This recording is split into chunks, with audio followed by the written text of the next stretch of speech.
2기 3회 3회 20답안이고요. 얘도 최신 판례로 바탕으로 해서 만든 특 A급이에요. 물음 2가 이제 특 A급. 자, 물음 1. 물음 1 먼저 읽어보면 서울 동부지방법원 법원의 이송 결정. 법원의 이송 결정을 했는데 그 이송 결정 어디 있냐면 그 위에 줄에 위 사건을 관할 법원인 수원 법원 합의부 C로 이송하는 결정. 이게 타당한가? 근데 이제 왜 이송을 했냐면 법원이 이제 24년 6월 28일 날 갑의 청구는 선정 결정 수익적 처분 취소 처분의 효력을 다투는 즉 항고송이다. 행정송 항고송에 해당한다. 민사송을 제기했는데 이게 행정송이니까 우리 법원에 관할권이 없으니까 관할권이 있는 수원 법원으로 이송한다. 그럼 관할 위반에 의한 이송이죠. 관할 위반에 의한 이송. 관할권이 있는 법원은 이제 토지 관할에서 지문에서 주어지고 있어요. 첫 번째 줄에 이제 구조 1항에 의하면 피고 소재지이긴 하지만 여기서 이제 주어진 것은 세 번째 줄에 이 사건 토지와 관련된 관할 법원은 수원 민사지법 지방법원 법원 합의부이다. 그래서 관할권이 없으니까 관할권이 있는 수원법원 C로 이송하는 결정은 관할 위반에 의한 이송 타당하다. 이걸 쓰는 거예요. 이걸 쓸 때 이제 처분에 대한 관할권이니까 처분 여기 선정 취소 처분 이 취소 처분에 대해서 관할권이 있는지를 밝히셔야 되겠죠. 그럴 때 이제 로마자 2번에서 선정 취소의 법적 성질 처분인지 여부 써주면 점수 1점 되겠죠. 얘는 사후적 사유로 인해서 중복 선정되었다는 것을 나중에 밝혀가지고 장래를 향해서 효력을 상실시키는 철회죠. 철회이기 때문에 처분에 해당한다. 간단히 써주고 로마자 3번에서 관할에 대해서 이제 30점이니까 상세 서술해야 돼요. 관할의 의, 성질, 그다음에 관할의 종류, 심사토, 토지 관할에서 이제 구조 1항도 있지만 특히 구조 3항, 부동산 장소 소재지의 소재인 수원 법원의 관할권이 있다. 근데 수원에는 행정법원이 없기 때문에 민사 지방법원 본원 합의가 대신한다. 이렇게 이제 정해줘야겠죠. 그래서 관할 위반에 대한 법원의 조치까지 써가지고 이송 결정을 한다라는 것을 써 주셔야 돼요. 그다음 이제 이송 결정의 효과는 물음 2와 연결되는 것인데 이송 결정의 효과는 요 민사송이 수원법원에 소송 계속이 이전되는데 그 소송 계속은 당초 처음에 요 2월 26일 날 민사송을 제기했을 때부터 소송 계속이 이전된 것으로 본다. 여기 이제 물음 2와 또 연결된 것인데 하여튼 그 관할 이송 결정의 효과 제2송 금지 이런 거 써주시면 되겠죠. 여기 이제 채점하다 보면 관련 청구의 이송 10조 1항하고 헷갈리는데 관련 청구 이사는 관련 청구가 아니에요. 관련 청구가 있으면 처분에 대한 취소송이 있으면 예컨대 국가비상소송 등을 이송하는 것인데 그런 관련 청구 10조 1항 1호 2호가 해당하는 사항이 없기 때문에 이건 그냥 하나의 소송을 이송한 것이에요. 그래서 10조 1항은 아니다. 이걸 정확히 아셔야 되고요. 물음 2의 경우에 이송 이제 수원법원에 이송돼서 접수돼서 7월 9일 날 접수돼서 불복 기간이 이제 이송 결정에 대한 불복이니까 7일이 지나면 이제 확정. 그래서 7일이 지나서 이제 7월 18일 상태에서는 확정됐는데 이송 결정의 효과가 있는 것이죠. 처음부터 소재 기할 때 제기된 것으로 보고 그다음 이제 원고가 이게 처분에 대한 취소송으로 바꿔줘야 되니까 두 번째 줄에 이송 결정 취소 처분의 취소 소송으로 청구 취지 변경이 소변경을 말합니다. 청구 취지 변경이 소변경. 그래서 취소송으로 민사송을 취소송으로 소변경하는 것이죠.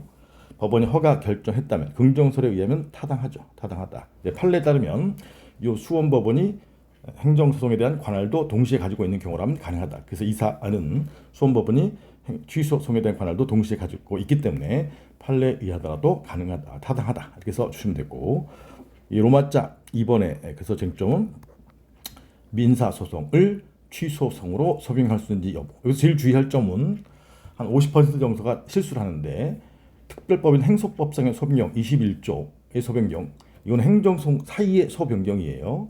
그 다음에 22조는 처분 변경 소변경인데 여기서 처분이 변경된 바가 없죠. 그래서 문제점에서 쓰실 때 행소법상의 21조, 22조에 해당하지 않는다. 따라서 규정이 없는 사항에 대해서는 8조 2항에 따라서 민소법이 준용되지 여부가 이제 2번에 써주실 내용이죠. 8조 2항에 따라서 민소법에 의한 소변경 준용된다. 그래서 이제 세 번째 이 사안은 민사소송을 취소소송으로 소변경하는 것은 민소법상의 요건을 갖추었는지 그걸 이제 논거로 쓰시는 게 핵심 포인트예요. 그런 걸 행소법상의 소변경을 자세히 쓰다가 시간을 안배를 못해가지고 정작 써야 될 내용은 못 쓰는 경우가 반 정도 된다. 가장 주의하셔야 돼. 하여튼 무릎 2번이 특 A급이. 그 다음에 이제 두 번째 쟁점이 갑이 신소죠. 신소. 소변경했을 때 민사소송이 구소이고 그 다음에 취소소송이 신소인데 취소소송의 제소기간 준수를 물어보고 있어요.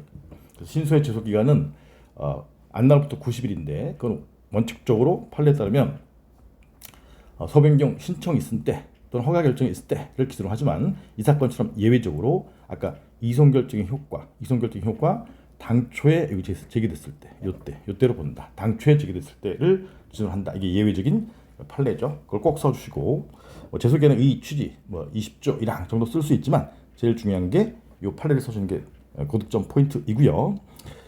그다음에 이제 그럼 처분이 있으면 안날이 언제냐? 그래서 계약 해지 사유에 해당한다는 이유로 통보받았다. 이 계약 해지 사유가 결국 법적 성질을 잘못 평가한 것이니까 이게 처분이었다는 뜻이죠. 처분 있음을 철회 처분이 있음을 통보받았다. 통보받았다. 언제 통보받았냐? 1월 16일 날 통보받았으니까 이게 안날이 되고 이 안날부터 2월 26일은 90일 내이기 때문에 제소기간을 준수한다. 이렇게 사안 포섭하시면 되겠어요. 그래서 다시 한번 주의할 점만 체크해 드리면 로마자 무릎 1에서 로마자 2번 선정결정 취소의 처분 여부는 2조 1항 1호 이런 거 쓰실 필요가 없어요. 왜? 취소 또는 철회이면 당연히 처분이니까. 그래서 핵심 단어 사후적 사유 장래를 향해서 강학상 철회 처분에 해당하니까 민사소송이 아닌 취소소송이었다. 이걸 이제 밝혀주는 게 딴 사람이 못 쓰는 걸 써주는 거죠. 그다음에 관할은 30점 배점이니까 상세히 쓰셔야 되고요. 관할 최근에 떴다고 해서 제끼시면 안 돼요. 다만 이제 요 목차에서 4번 여기 4번이죠. 4번에 관할 위반에 대한 법원의 조치, 그다음에 5번 이송 결정의 효과 이런 거 써주시면 되겠죠. 그다음에 이제 무름 2의 검토에서는 민사소송과 행정소송 사이의 소변경 허용 여부. 그래서 문제 소재에서 쳐주신다면 행소법 21조, 22조의 소변경에 해당하지 않으므로 민소법 8조 2항 준용해서 소변경 허용 여부가 문제된다. 이렇게 쓰시면 좀 더 정확히 쓰시는 것이죠.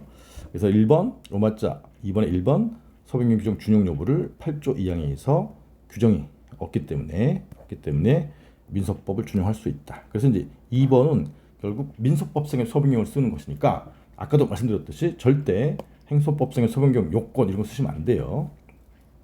그럴 때 이제 소변경 원고 보호를 위한 취지니까 논거 피고는 이제 법원이 동일한지 부정설은 이 경우는 법원과 피고가 달라서 그다음에 다수설이고 긍정설은 행정법원도 전문법원이니까 사법법원 하나에 불과하다는 점, 법원이 동일하고 피고가 실질적으로 동일하다는 점, 이렇게 논거를 잘 써주는 게 득점 포인트고 3번 판례 수어법원인 요 민사법원이 수원법원이 행정소송의 관할도 동시에 가지고 있다면 특별한 경우가 아닌 한 법원이 성명권을 행사해서 소변경할 수 있다. 이 판례를 써주시면 되겠어요.